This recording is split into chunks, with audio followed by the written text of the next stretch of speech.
त्याच्यामुळं पुणे हे जसं एज्युकेशनल हब आहे, इंडस्ट्रीयल हब आहे, तसं जेसीसी हब व्हायला आता मागे राहणार नाही, हे या कार्यक्रमावर सिद्ध झालं. सर तुम्ही उद्योग सगळं करतायच, दुसरीकडे जे खाद्यपदार्थांचे उद्योग आहेत त्यातही लक्ष देणं गरजेचं आहे. बाबांची परवानगीची एफडीची कारवाई तुम्ही बघितली असेल, जवळपास 24 ते 25 जणांना अटक केली आहे. रॉ मटेरियल वापरून दुधाची भेसळ करून पुणे जिल्ह्यासह अहिल्यानगर, सांगली, सातारा अशा जिल्ह्यात विकण्यात आले. एफडीने केली आहे कारवाई, पण आता त्याचा प्रॉब्लेम असा आहे की किती जिल्ह्यात ते दूध पोहोचले, किती वितरण, याबाबत उद्योगमंत्री म्हणून तुम्ही काय कॉल नाही. याच्यामध्ये दोन महत्वाच्या गोष्टी आहेत. अन्न भेसळवर लक्ष ठेवणं हे उद्योग विभागाचं तसं काम येत नाही, परंतु यापुढे आम्ही काहीतरी याच्यामध्ये नक्की बदल आणू की अशा पद्धतीची खाद्य संस्कृती असलेली इंडस्ट्री जर येत असेल तर उद्योग विभागाकडनं देखील काही वेगळी जर नियमावली आम्हाला करावी लागली तर ती देखील करण्याची आमची तयारी. काल एक मोठी बातमी चाकणमधून आली, त्या स्थानिक म्हणजे जे सर्व सुविधा आहेत म्हणजे खड्ड्यासारखी फ्रेशर गोष्ट आणि त्याच्यामुळे 20 कंपन्या तिथून जात आहेत अशी बातमी आहे. याच्या संदर्भात तुमच्याकडे माहिती आहे का आणि काय आहे नेमकं? गेली 3 वर्ष अशा कंपन्या जात आहेत म्हणून अनेक बातम्या काही लोक पसरवतात. कुठेही तुमची कंपनी जात नाही. मुद्दा असा आहे की चाकणच्या बाबतीमध्ये MIDC आणि सार्वजनिक बांधकाम विभाग असं एकत्र येऊन काही इन्फ्रास्ट्रक्चर आपण करतोय. मध्ये देखील राज्याच्या उपमुख्यमंत्री सुनेत्राबाई यांनी या संदर्भामध्ये बैठक लावलेली होती आणि त्याच्यामध्ये अतिशय सकारात्मक निर्णय आम्ही घेतलेले आहेत. तिथल्या फ्रीजचा विषय असेल, 6 लेन करण्याचा विषय असेल, TDR देण्याचा विषय असेल, त्याच्यावर आम्ही अतिशय सकारात्मक निर्णय घेतलेले आहेत. आणि आम्हाला जसा उद्योजकांबद्दल कॉन्फिडन्स आहे तसा उद्योजकांना देखील आमच्या सरकारबद्दल कॉन्फिडन्स आहे. काही अडचणीत एखादी कंपनी स्वतःचं इथलं स्थान दुसरीकडे नेत असेल त्याला MIDCतल्या सगळ्याच MIDC गेल्या असं केलं हे सांगणं योग्य नाही. आणि म्हणून मी मगाशी भाषणामध्ये असा उल्लेख केला आवर्जून की किमान इंडस्ट्रीच्या बाबतीमध्ये राजकारण आणून काही उपयोगाचं नाही. इंडस्ट्री ही जी बाब आहे ही युवकांना युवतींना रोजगार देणारी एक बाब आहे. त्यामुळे त्याच्यामध्ये कशाला राजकारण घुसवतं? एवढे सगळ्या गोष्टी आहेत. आम्ही आता मैत्री लॅब आणलं, इन्सेंटिव्ह ऑनलाईन केला. त्याच्यामुळे जिथं जिथं पारदर्शकता आणायची, लँड परचेस म्हणजे लँड जी पूर्वी आम्ही द्यायचो ती मॅन्युअली द्यायचो, आता आम्ही मिलाप ऍपवरून देतो. त्याच्यामुळे चांगल्यात चांगले बदल आम्ही इंडस्ट्री डिपार्टमेंटमध्ये करतोय. एखादी चूक झाली तर हक्काने कोणी सांगू शकतं, परंतु त्याचं राजकीय भांडवल करून इंडस्ट्रियलिस्टच्या मनामध्ये कुठे शंका निर्माण करू नये. होणार नाही, कारण एवढा कॉन्फिडन्स आम्ही महायुतीच्या सरकारनं दिलेला आहे. पण अशा पद्धतीनं इंडस्ट्रीच्या बाबतीमध्ये राजकारण करण्याचा कोणी प्रयत्न करू नये ही माझी विनंती आहे. पण त्यात चाकणमध्ये रस्ते आणि इन्फ्रास्ट्रक्चरचा खूप मोठा प्रॉब्लेम झाला, त्याच्यावर सरकार लक्ष देत आहे. चाकणसाठी माझ्या माहितीमुळे 100 ते 150 कोटी रुपयाची रस्त्याची प्रोव्हिजन ऑलरेडी परवा मागच्या बैठकीमध्ये केलेली आहे. चाकणमध्ये 2 विषय आहेत रस्त्याचे. एक रस्ता सार्वजनिक बांधकाम विभागाकडे जातो आणि एक जो तुम्ही म्हणता की चाकण भागातले रस्ते. चाकण भागातले जे रस्ते आहेत त्याच्यासाठी पैसे मंजूर करून दिलेले आहेत. आता सार्वजनिक बांधकाम विभागाकडनं 6 लेनचा जो ट्रॅफिकचा जो विषय आहे त्याच्यासाठी 6 लेन जो होता त्याच्यासाठी TDRची प्रोव्हिजन करायची होती. TDRचा नियम त्याच्यामध्ये आणायचा होता. लँड ॲक्विजिशनसाठी जास्त पैसे आपण देऊ शकत नाही म्हणून ते TDR कन्व्हर्सेशन करावं हा निर्णय आम्ही घेतलेला नव्हता, तर तत्कालीन उपमुख्यमंत्री अजितदादांनी घेतलेला होता आणि ते आता काम देखील अतिशय वेगानं आपण पुढे नेतोय.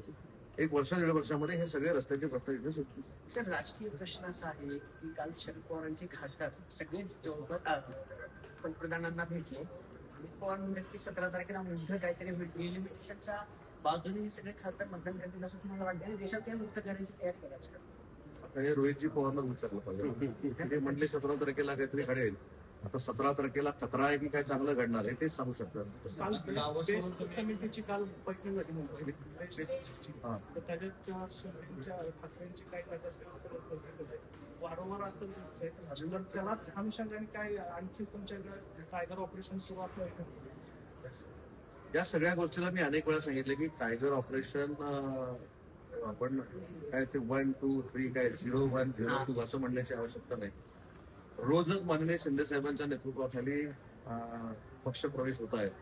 मी देखील आज हा कार्यक्रम झाला चंद्रपूर गडचिरोलीमध्ये आहे, तिथं देखील पक्षप्रवेशाचे कार्यक्रम आहेत. त्याच्यामुळं पक्षप्रवेश हा रोज सुरू आहे, त्याच्यामध्ये आश्चर्य वाटण्याची काही गरज नाही. परंतु मोठा पक्षप्रवेश झाला की तुम्ही त्याला टायगर ऑपरेशन म्हणता. आम्ही असे रोज प्रवेश चालू आहे. सरपंच प्रवेश करतायत, नगरसेवक प्रवेश करतायत, जिल्हा परिषद सदस्य प्रवेश करतायत. काही लोक आमच्यावर टीका करणारे अजून 7 नंबरलाच आहेत, आम्ही 2 नंबरला आहोत. तुम्ही म्हणला गडचिरोलीत आलो, गडचिरोलीमध्ये 3 विद्यार्थ्यांचा सर्पदोष कम मृत्यू झाला. आदिवासी मंत्र्यांनी राजीनामा द्यावा असं संजय राऊतांनी मागणी केली. नाही, मी त्या तिथं इंडस्ट्रीचा आढावा घ्यायला जातो. मी प्रत्येक जिल्ह्यामध्ये माझा दौरा सध्या करतो. आपल्या मार्फत सांगतो तो दौरा कसा असतो. इंडस्ट्रीच्या MIDC बाबत मी आढावा बैठक घेतो, प्रकल्पाला भेट देतो, उद्योजकांची चर्चा करतो. मराठी भाषा विभाग माझ्याकडे असल्यामुळे मराठी भाषेवर प्रेम करणाऱ्या साहित्यिकांची मी चर्चा करतो. त्यांना काय हवं नको ते बघतो आणि त्याच्यानंतर मी पक्षाचा देखील कार्यक्रम करून देतो. आता या सगळ्या प्रोसिजरमध्ये हा जो मुद्दा मला तुम्ही सांगितला त्याच्यामध्ये नक्की मी उद्या माहिती घेईन आणि ते कशामुळे झालंय त्या शेवटापर्यंत आम्ही पोहोचतो. तुम्ही गुवाहाटीला गेला म्हणून 14,000 कोटीचं तुम्हाला प्रमाणपत्र मिळालं असं भाषणात उल्लेख केला. काय नेमकं ते पुढे? मी गुवाहाटीला गेलो म्हणून 14,000 कोटीचं प्रमाणपत्र मिळालं मी असं म्हटलं नाही. ज्यावेळी हुंदाई प्रकल्पाचं आंदोलन चालू होतं त्यावेळी उच्च व तंत्रशिक्षण विभागाचा मंत्री होता असं मी म्हटलं आणि मी एक मीडिएटर म्हणून त्या ठिकाणी आलो होतो. पण त्यावेळी माझं कोणीच ऐकलं नाही. नंतर घडामोडी घडल्या. मी एकनाथ शिंदे साहेबांबरोबर गुवाहाटीला गेलो. जाताना मी उच्च व तंत्रशिक्षण विभागाचा मंत्री होतो. येताना मी राज्याचा उद्योग मंत्री झालो. हुंदाईच्या प्रकल्पाची जबाबदारी माझ्यावर आली. त्याच्यानंतर मी परदेशामध्ये मॅनेजमेंटला भेटायला गेलो.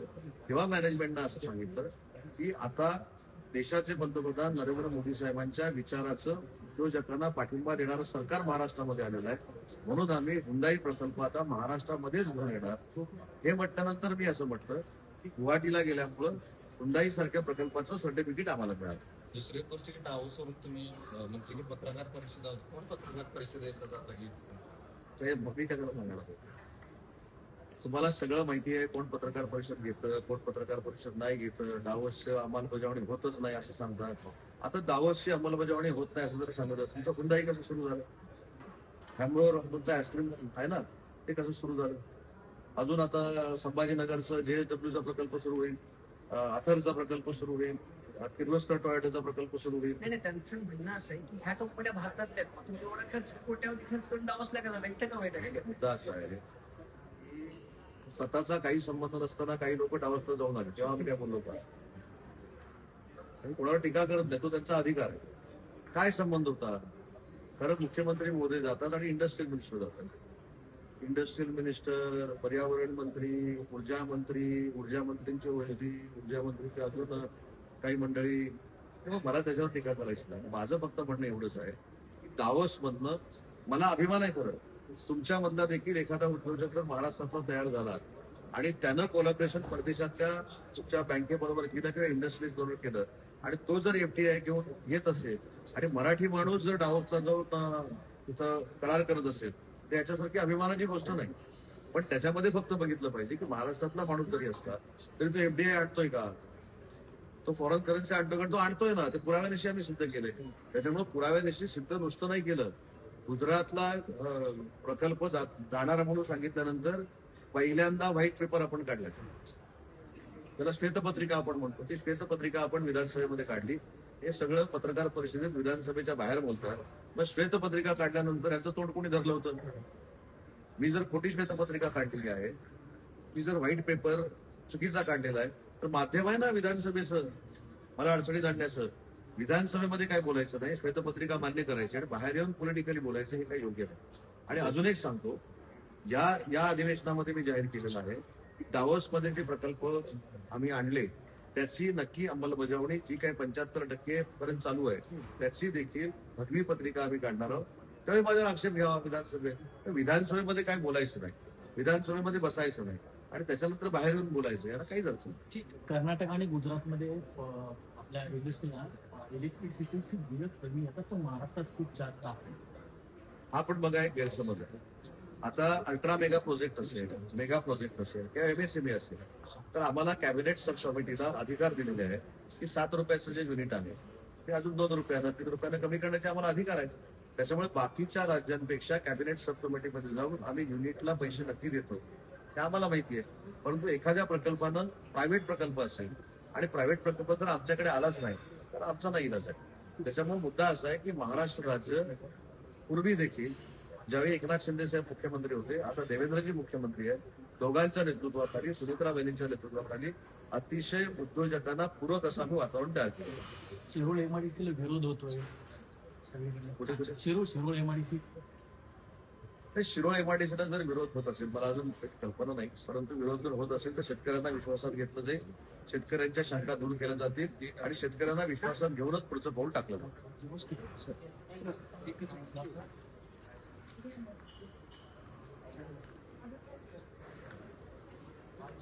अजून एक विषय मला सांगायचा आहे. सर आज JCCच्या उद्घाटन केलं तुम्ही. सध्या आपण उद्योगाच्या बाबतीत तुम्ही अनेक व्यक्त बोलले की उद्योगाला तुम्ही पाठिंबा सरकार देते. काय नेमका पॉईंट काय आहे? ग्लोबल कॅपॅबिलिटी सेंटर GCC, मला विशेषतः तुमचे ऍडव्होकेट निलेश देशमुखांना धन्यवाद दिले पाहिजे की आमची पॉलिसी झाल्यानंतर महाराष्ट्रातला हा JCC मध्ये काम करणाऱ्या उद्योजकांना घेऊन पहिला कार्यक्रम. मी मगाशी जसं भाषणात म्हटलं की हे सेंटर जे आहे ते उद्योजकांचं बॅकबोन आहे, हे कणा आहे.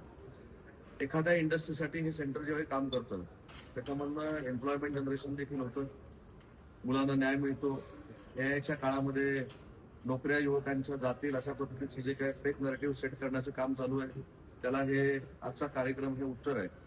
आणि आजच्या कार्यक्रमाचा अजून एक महत्वाचा मुद्दा आहे की 100 ते 150 क्रीम JCC मध्ये काम करणारे उद्योजक या ठिकाणी आले होते. काही लोकांचा टर्नओव्हर 10,000 कोटी आहे, काही लोकांचा टर्नओव्हर 50,000 कोटी आहे, काही लोकांचा टर्नओव्हर 20,000 कोटी आहे. अशा सगळ्यांना मला भेटता आलं, त्यांच्याशी बोलता आलं आणि त्यांच्यामध्ये कॉन्फिडन्स देता आला की आम्ही JCCचं हे सगळं करत असताना आम्ही तुमच्यासोबत आहे. आणि अजून एक मी त्यांना विनंती केली की आमच्या JCC पॉलिसीमध्ये जर काही गोष्टी राहिल्या असतील तर त्या राहिलेल्या गोष्टी पूर्ण करण्यासाठी तुम्ही 5-6 लोकांची एक कमिटी आम्हाला करून द्या. त्याच्यामध्ये तुम्हाला इन्सेंटिव्हचा विषय असेल, अजून काही अडचणीचे विषय लागत असतील तर मी ते स्वतः मुख्यमंत्र्यांशी उपमुख्यमंत्र्यांशी बोलून ते क्लिअर करेन. अशा पद्धतीचा एक आत्मविश्वास त्यांना दिलेला आहे. पण माझ्या दृष्टीनं अनेक उद्योजकांचे कार्यक्रम होत असतात, परंतु JCC साठी घेतलेला महाराष्ट्रातला पहिला कार्यक्रम आहे ज्याच्यामध्ये महाराष्ट्रातले परराज्यातले देखील उद्योजक. मराठी साहित्य संमेलनाच्या बाबतीमध्ये मराठी भाषा विभाग हा अतिशय सकारात्मकरित्या महाराष्ट्र साहित्य परिषदेच्या मागे ठामपणाने उभा आहे. त्यांचे विविध जे प्रकल्प आहेत म्हणजे 99 त्यांना संमेलनं घ्यायची आहेत, परदेशामध्ये छोटी छोटी 12 संमेलनं घ्यायची आहेत, साहित्य संमेलनाला निधी वाढवून द्यायचा आहे, त्याच्यानंतर पुस्तक यात्रा जी त्यांची असते, पुस्तक महोत्सव, त्याच्यामध्ये देखील मराठी भाषा विभागाचा समावेश आम्ही केलेला आहे. त्याच्यामुळं या साहित्य संमेलन हे 100वे असल्यामुळं आणि 100 वर्ष मराठीचा जागर ही मंडळी करत असल्यामुळं त्यांना जे जे काही सहकार्य लागेल ते मराठी भाषा विभागामार्फत आम्ही देणार आहोत. तुम्ही जर बघितलं असेल तर पुण्यामध्ये आज उद्योग आणि मराठी भाषा याचा अतिशय चांगला सुवर्ण संगम झालेला आहे. आणि दोन्हीला कारण म्हणजे मी आवर्जून सांगतो की राज्याचे मुख्यमंत्री देखील संध्याकाळी या कार्यक्रमाला येणार आहेत, परंतु हा JCCचा कार्यक्रम झाला पाहिजे याचा प्रमुख आग्रह माननीय एकनाथ शिंदे साहेबांनी धरला आणि म्हणून निलेशजींनी पुढाकार घेऊन हा कार्यक्रम केला. तसंच मराठी भाषा विभागामार्फत साहित्य संमेलनाला काही कमी पडायला द्यायचं नाही हे निर्देश माझ्याकडे खातं असल्यामुळं माननीय एकनाथ शिंदे साहेबांनी केले. त्याच्यामुळे या दोन्ही ठिकाणी भरघोस निधी देण्याचा आम्ही प्रयत्न करतोय. देशाचे पंतप्रधान नरेंद्र मोदी साहेबांना साहित्य संमेलनाच्या उद्घाटनाला आणण्याचा आमचा प्रयत्न आहे. त्याच्यासाठी राज्याचे मुख्यमंत्री देवेंद्रजी देखील आम्हाला सहकार्य करत आहेत. त्यांनी देखील ताकद या साहित्य संमेलनाच्या मागे उभी केलेली आहे. त्याच्यामुळे पुण्याला शोभेल आणि पुण्याचं नाव जागतिक पातळीवर या साहित्य संमेलनानंतर जाईल अशा पद्धतीचा कार्यक्रम आम्ही करणार आहोत.